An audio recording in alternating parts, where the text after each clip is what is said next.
This is a 2024 Ford Bronco wide body with a 5-inch lift kit, 40-inch wheels and tires, an Apocalypse front bumper with 3 backlit LED 6-inch lights, color changing halo headlights, the Lawman hood with the raised scoop, the wide body fender kit.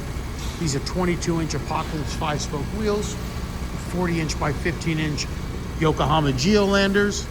It is a hardtop. The whole truck has been Kevlared in that army green.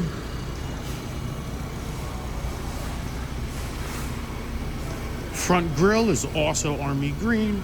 Bronco letters done in black for contrast.